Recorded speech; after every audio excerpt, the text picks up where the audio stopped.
things like that will change, and how we are part of the support for the monarchy may change slightly. On the very day of Princess Royal Anne's 76th birthday, a terrifying turn of events shook the entire monarchy to its core. Behind the bloody riding fall at the Gatcombe Park estate was no ordinary accident, but a meticulously orchestrated assassination plot aimed at eliminating the throne's most unyielding iron shield. Taking advantage of King Charles III's debilitated state amidst his cancer treatments, Prince Andrew had secretly planted an ultrasonic microchip and laced a horse's bit with neurotoxin to take down his older sister, clearing the path to seize the Balmoral security box containing the family's private fortune. But the traitor never imagined that the 76-year-old steel woman would strike back with a breathtaking counterblow using a concealed thermal imaging camera memory card hidden right inside the stables. Could a vile murder plot on a birthday truly be swept under the rug? What authority would the woman who once faced down an armed kidnapper use to snap cold steel handcuffs onto the traitor's wrists right before the king's sickbed? On August 15th, the atmosphere at the Gatcombe Park estate in Gloucestershire was devoid of colorful balloons popping champagne corks or hollow congratulations. For Princess Royal Anne, the day she turned 76 began as it had for over half a century, with a minute-by-minute precision schedule. Seated at a rustic oak desk, she turned page after page of relief documents for Save the Children, one of more than 300 charitable organizations she personally headed and meticulously oversaw down to the smallest detail. Anne had never viewed herself as an ornamental jewel pinned to a crown. Amidst a royal house repeatedly rocked by relentless crises, she stood as the most steadfast driving engine, shouldering a colossal workload, far surpassing that of any younger royal. That burden had weighed even heavier on Anne's shoulders since early 2024, when King Charles III was diagnosed with cancer and embarked on grueling rounds of chemotherapy. The king's physical condition deteriorated rapidly, and his public appearances dwindled, leaving a vast, uneasy void within the palace. During those dark days, Anne became the sole advisor Charles trusted unconditionally. Having understood her brother throughout their entire lives, she knew he valued her complete lack of ambition for prestige, her refusal to form factions, and her absolute disdain for flattery.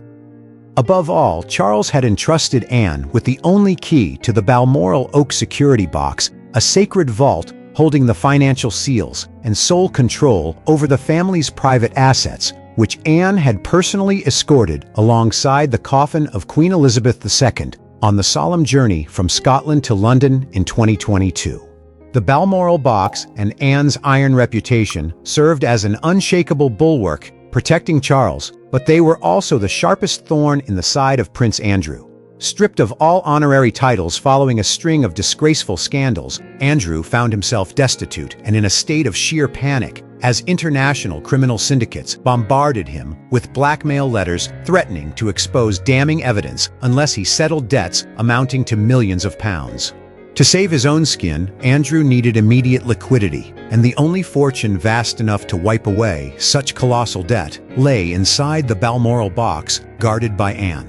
Realizing Charles was growing increasingly frail and that Anne was the sole unbribable obstacle in his way, Andrew chose the most ruthless path, permanently eliminating his own sister through a cunningly disguised lethal accident. In the dead of night between August 14th and 15th, a heavy mist draped over the Gatcombe Park stables. A hooded figure crept up and quietly unlatched the door to stall number 4, home to Anne's favorite Irish-bred warhorse. It was her trusted stable manager, bought off by Andrew with a thick wad of cash.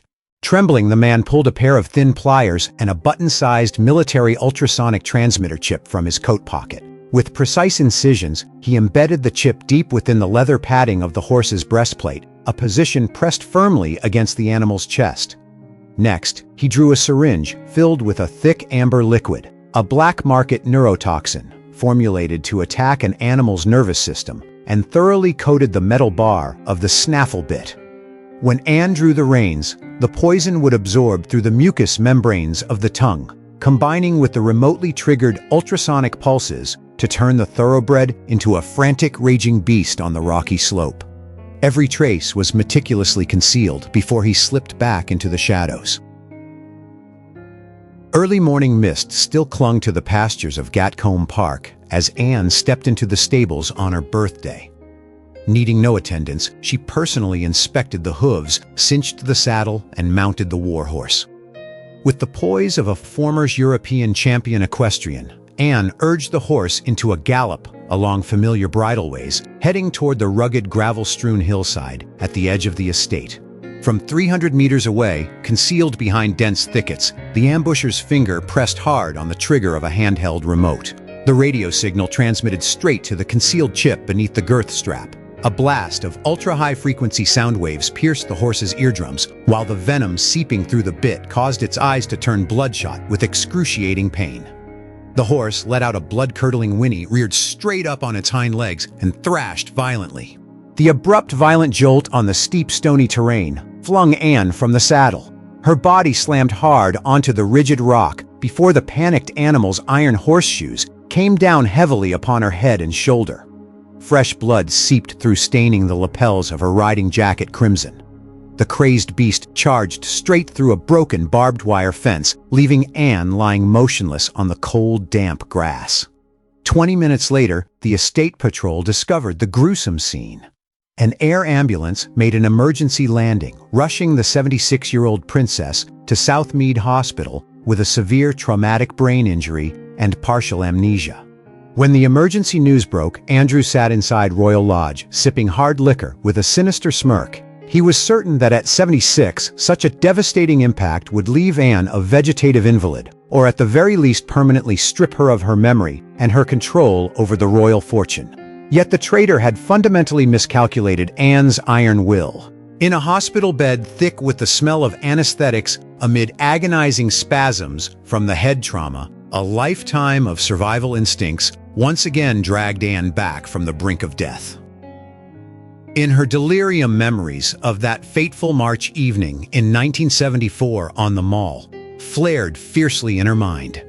Back then, armed robber Ian Ball had intercepted her car, shot 4 bodyguards, and leveled a pistol directly at Anne's face, demanding millions of pounds in ransom. Instead of pleading for mercy, Anne had stared straight down the barrel and barked her historically defiant refusal, "Not bloody likely." Memories of the 1976 Montreal Olympics surged forward, the horrific fall that left her concussed on the international stage, only for her to grit her teeth, remount, and finish the event for her country. It was this unyielding spirit that brought Anne back to consciousness after days of deep coma. The moment she opened her eyes, she refused high-dose sedatives. Catching sight of the abnormal crescent-shaped tear on the metal snaffle bit, recovered by medical staff, Anne instantly recognized foul play. Her horse had never bolted without cause. This was cold-blooded attempted murder, and the perpetrator was inside the palace itself. After only a few weeks of pushing through painful rehabilitation, Anne insisted on discharging herself, returning to Gatcombe Park with bruises still visible on her temples. She refused to display the slightest weakness to the outside world. The moment she set foot in the house, she summoned her 2 children, Peter Phillips and Zara Tyndall. Looking at her grown children, Anne reaffirmed the wisdom of her historic decisions in 1977 and 1981, when she flatly refused princely titles for Peter and Zara. She had wanted them to live as independent citizens, free to earn their own livelihoods, unburdened by gilded yet hollow privileges, and shielded from becoming collateral damage in palace power struggles. Yet the peace of her children was now under direct threat. Peter placed on the table a stack of surveillance photos and anonymous extortion messages, flooding his personal phone.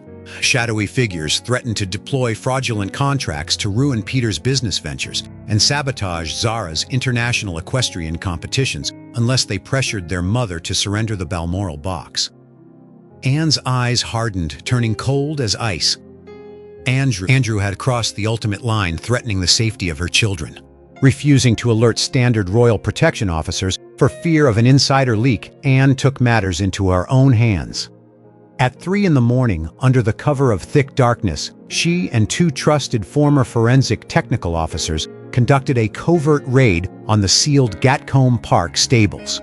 Not a single spotlight was illuminated, only sharp beams of ultraviolet light sweeping along the wooden partitions and feeding troughs.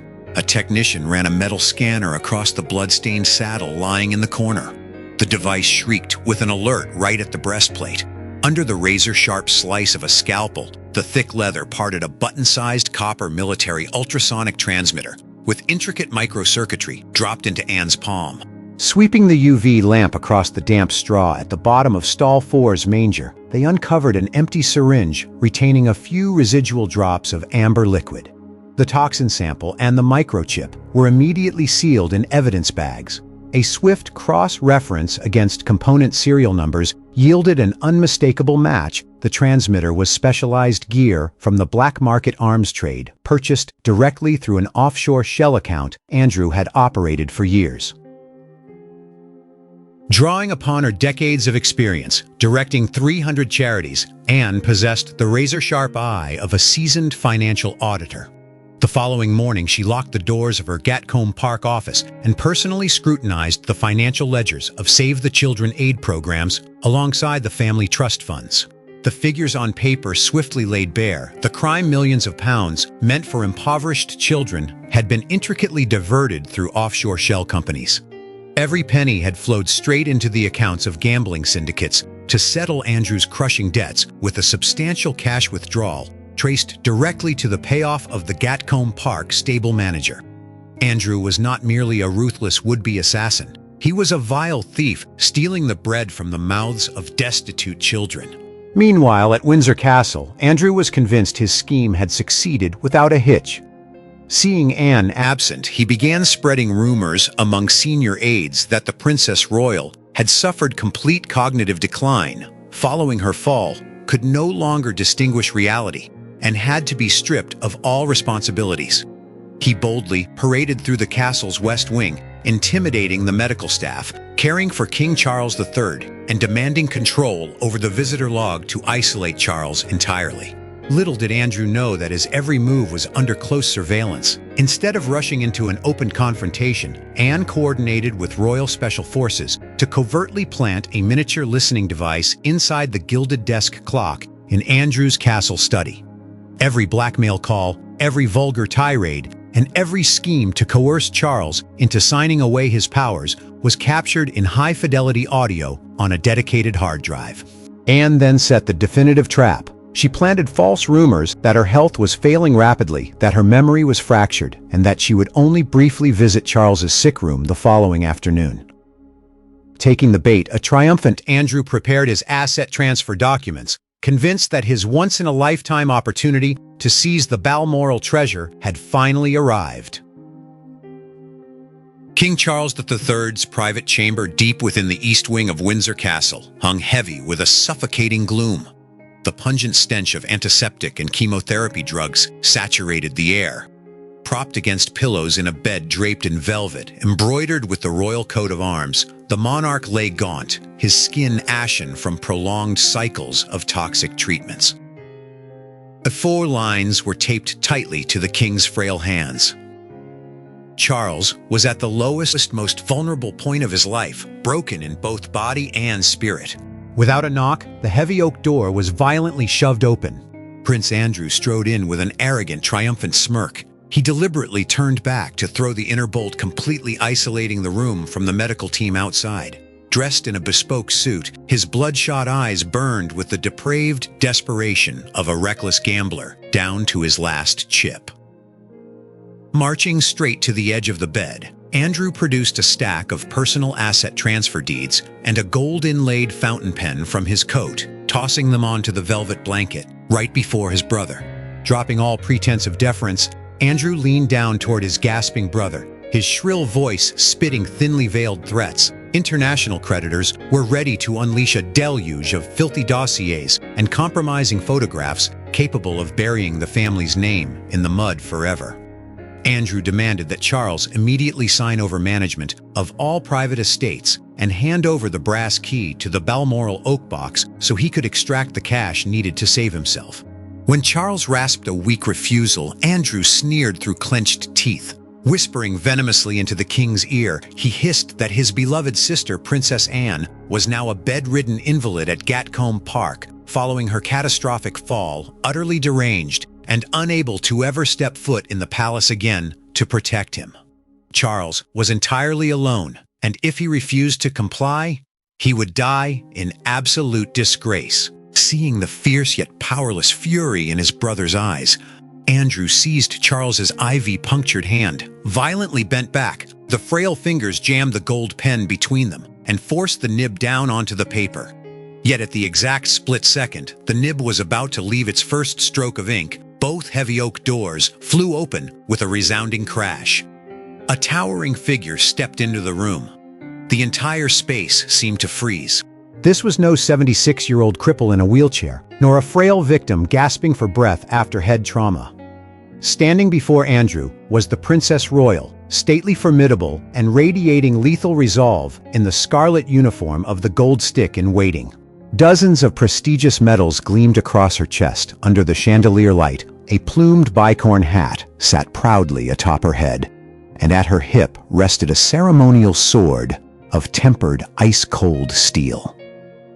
It was the very same warrior princess who had ridden on horseback, solitary and vigilant, directly behind King Charles III's gold state coach during the 2023 coronation, shielding her sovereign before the eyes of millions. Anne strode forward with unyielding measured steps toward the bed. Without a wasted motion, her strong arms swept up, striking the gold fountain pen from Andrew's grip with decisive force. The pen shattered against the far wall. Anne positioned herself between Andrew and Charles's bed, like an impenetrable fortress of solid stone. Her piercing eyes locked onto her brother's bloodless face, her deep voice ringing out with ironclad authority. While the King of England still draws breath, and while this sword remains in my grasp, a vile traitor like you shall not lay a single finger upon this throne. Princess Anne's sudden commanding entrance split the suffocating atmosphere of the sick room like a blade. Prince Andrew recoiled in terror, stumbling backward 3 paces until his spine struck the edge of the tea table behind him. The color drained entirely from his face as his bulging eyes fixed upon his 76-year-old sister, standing tall in her crimson gold stick, in waiting uniform, flawless, intact, and brimming with lethal poise. Yet fear paralyzed Andrew for only a fleeting moment. Decades of brazen arrogance, cunning, and habitual deception instantly drove him to counterattack. Straightening his posture and adjusting his suit jacket, he forced a twisted smirk to conceal the tremor in his lips. Glaring at Anne with sneering condescension, he resorted to blatant gaslighting and outright threats. Andrew raised his voice, emphatically accusing Anne of having lost her sanity following her traumatic brain injury at Gatcombe Park. Turning toward the gasping king on the bed, he played the role of a devoted brother being unjustly slandered by an unhinged sister.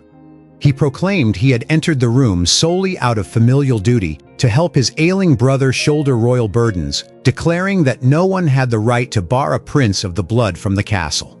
When Anne met his tirade with glacial silence, Andrew shifted tones, unleashing his most vicious extortion. Pointing his signet-ringed finger squarely at Anne's face, he hissed that unless she vacated the room immediately and surrendered control of the treasury, he would activate a network of tabloid smear merchants to destroy Peter Phillips's corporate career and sabotage Zara Tindall's international equestrian standing. He threatened a barrage of scandalous leaks that would paint her children as public pariahs, plunging her family into everlasting shame. Andrew threw his head back and laughed, gloating that Anne held no tangible evidence against him. He claimed the stable incident was merely an animal spooked by bad weather, that rain had washed away all traces from the saddle, and that the stable manager had fled Britain the previous night. Convinced every link in the chain had been scrubbed clean, he dismissed Anne's presence as empty theater meant to intimidate him. Faced with these savage threats and the traitor's blind arrogance, Princess Anne's expression did not waver. The resolve of the woman who had stared down Ian Ball's gun barrel on the Mall in 1974 shone through once more, cold, decisive, and refusing to waste breath on futile arguments. She regarded Andrew as though he were a lowly creature writhing in the mud. Anne calmly raised a single white-gloved hand.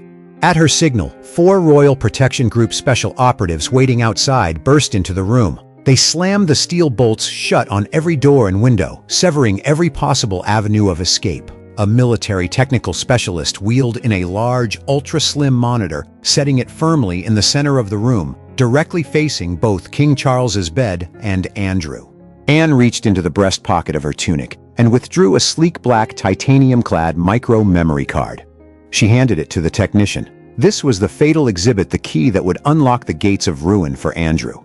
It was the ultimate trap Anne had quietly laid years before. Following the failed 1974 kidnapping attempt, Anne had never placed blind faith in standard security apparatuses. Across the Gatcombe Park estate, she had personally commissioned an independent military-grade thermal imaging network seamlessly camouflaged within the ancient oak branches encircling the stables. Powered by dedicated solar arrays and isolated from the castle's internal network, its encrypted data was stored solely on a hardened military drive, accessible only by Anne's personal passcode. The monitor flared to life, casting a cold blue glow over Andrew's rapidly blanching face. The first thermal video sequence played in ultra-high resolution. The entire room fell dead silent. The screen clearly displayed the timestamp midnight on August 14th. Under infrared thermal sweep, the silhouette of the stable manager was shown slipping into stall number 4 and accepting a thick parcel of cash from a tall man in an overcoat. The camera zoomed in with crystalline clarity as the manager's fingers skillfully slid the ultrasonic chip into the breastplate and brushed the concentrated poison onto the horse's snaffle bit, capturing every micro-movement. Andrew felt a crushing tightness grip his chest, his fists trembling violently inside his pockets. But the subsequent recording was the true coup de grace. The timestamp shifted to the early morning of August 15th, Anne's 76th birthday. The misty pastures of Gatcombe Park appeared in sharp focus. As Anne urged her horse into a gallop across the rocky slope, the thermal lens panned toward a dense cluster of trees 300 meters away. There, the thermal silhouette clearly showed a man lying in wait, holding a compact remote transmitter with a short antenna. The moment Anne's horse entered the treacherous bend, the ambusher's finger slammed the trigger. On screen, the ultrasonic wave emanating from the chip under the saddle flashed as a searing red pulse, driving the thoroughbred into madness, rearing up and hurling Anne onto the jagged rocks below. The most shocking revelation unfolded moments after the devastating fall. On screen, the figure stepped out from the trees to confirm his victim lay motionless in a pool of blood. He looked up, removing his baseball cap and dark sunglasses to wipe sweat from his brow under the morning sun. The high-power optical zoom lens locked onto the perpetrator's face. Every crease around his eyes, the distinctive hooked nose, and the chillingly wicked triumphant smirk of Prince Andrew filled the entire screen. There was no ambiguity, no shadow of a doubt, and no possible defense against such unvarnished reality. Without missing a beat, the technician pressed a key to play the audio file, extracted directly from the wiretap hidden inside Andrew's desk clock. A faint hiss gave way to Andrew's shrill, unmistakable voice, crystal clear in every syllable. "Drench that horse's bit in poison. The second she gallops across the rocks, trigger the pulse. Once that old hag breaks her neck on the spot, the Balmoral box and every cent of Charles's private fortune belong to me." The harsh words echoed throughout the sick room, cutting through the silence like a death sentence. Andrew's veneer of aristocratic pomp and arrogance shattered into dust. His counterfeit bravado vanished, replaced by the sheer unadulterated terror of a murderer caught red-handed. His eyes widened in horror, his pupils contracting as his knees knocked together so violently he had to lean against the wall for support. Cold sweat poured down his face, soaking the collar of his bespoke shirt. His mouth hung open, his tongue frozen, his throat yielding only choked, wheezing gasps, utterly paralyzed before the irrefutable evidence laid bare before his sovereign. A heavy, suffocating silence descended upon the room, hanging like a grim verdict over the traitor's honor. From his bed, King Charles III stared at his own brother. In the monarch's hollow, sunken eyes, not a shred of weakness remained, only searing fury and profound revulsion toward an atrocity that trampled every boundary of morality and blood. With extraordinary resolve, Charles pushed aside his IV lines, suppressing his physical agony to sit upright. In a voice low gravelly, yet ringing with sovereign majesty, the king pronounced his final judgment. Prince Andrew was banished permanently from all royal life, stripped entirely of every remaining honorary military title, severed from all stipends, and banned forever from setting foot in any royal residence across the United Kingdom. The moment Charles's words fell, Princess Anne marched directly up to Andrew. The steel eyes of the 76-year-old burned with the fire of righteous justice. With a swift, forceful sweep of her arm, Anne seized the honorary sash and royal insignia pinned to Andrew's chest, ripping them clean from the expensive fabric. Buttons scattered across the floor. Anne hurled the tarnished insignia onto the cold marble and crushed it beneath the heel of her military boot, the ultimate devastating humiliation for one who once walked the corridors of royal power. The chamber doors were flung wide. Armed officers from the Metropolitan Police stormed the room. Two burly officers moved in, wrenching Andrew's arms behind his back. The cold steel handcuffs snapped shut around his wrists with a heavy click. Andrew thrashed in desperation, shrieking pathetic pleas, but the officers' iron grip did not waver. They marched the traitor down the echoing, endless corridors of Windsor Castle. Dozens of courtiers, staff, and royal guards lined the hallways, witnessing the utter disgrace of a prince hauled away in irons like a common street criminal. Outside the castle gates, camera flashes exploded into a blinding frenzy as Andrew was shoved into the back of an armored police van. Simultaneously, the net closed completely. The treacherous stable manager was apprehended at a seaport attempting to flee the country. All of Andrew's shadow accounts were frozen, and millions of pounds embezzled from Save the Children were fully recovered to be returned to destitute children. The safety and honor of Peter Phillips and Zara Tyndall were safeguarded forever. As the tempest subsided, a serene dignity returned to the king's chamber. Anne stepped gently to her brother's bedside. Withdrawing the polished brass key, she unlocked the Balmoral oak box, verified the royal seals intact, and placed the revered chest into Charles's frail hands. King Charles III gripped his sister's weathered hand tightly, offering a silent nod filled with gratitude deeper than 1,000 words. Witnessing the moment the 76-year-old Iron Woman personally tore the medals from the traitor's chest, do you feel a sense of triumph at Princess Anne's breathtaking resolve and unwavering justice? In today's British royal family, is there anyone left with her sheer courage, integrity, and selfless devotion? In a sea of videos, I am so glad YouTube managed to bring this one to you. We pour a tremendous amount of care into researching every single detail of these royal histories. I know using a TV remote takes a little extra time, but your like and subscription are the ultimate motivation for our team to keep creating careful, high-quality stories for your screen. Thank you so much for your support.